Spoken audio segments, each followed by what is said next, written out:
ശകലം കടുക് ഇട്ടു.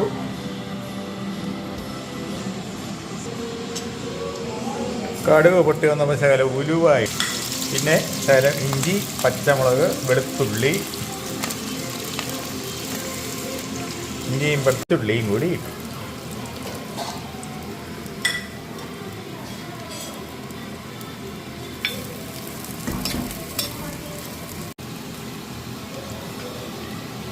ശകലം മല്ലിപ്പൊടി, 3 സ്പൂൺ മല്ലിപ്പൊടി,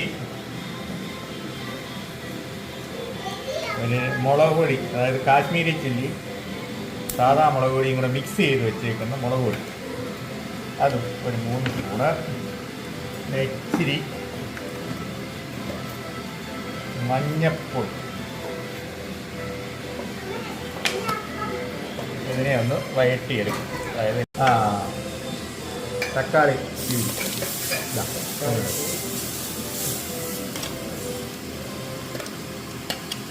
എന്തിനു ചൂടുള്ള വെള്ളം ഒഴിച്ചിരിക്കാൻ വേണ്ടി ചൂടുവെള്ളം.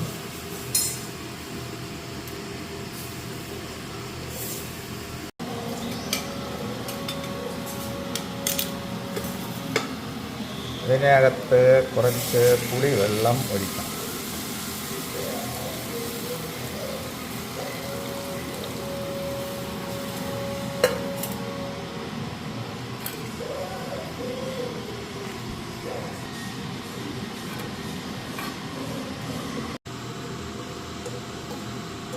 കുറച്ച് വെള്ളം ഒഴിക്കേണ്ടി വരും.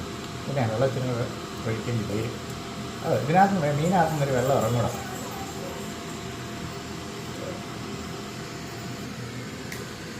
അതിനുശേഷം പച്ച വെളിച്ചെണ്ണയും കൂടെ ഒഴിച്ച് നമ്മൾ അടച്ചങ്ങ് വെക്കുക.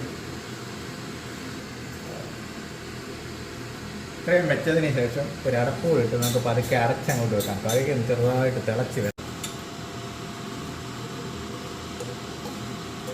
കുറച്ച് വെള്ളം ഒഴിക്കേണ്ടി വരും. പിന്നെ വെള്ളത്തിന് ഒഴിക്കേണ്ടി വരും. ഇതിനകത്ത് മീനകത്തുനിന്നൊരു വെള്ളം ഇറങ്ങണം.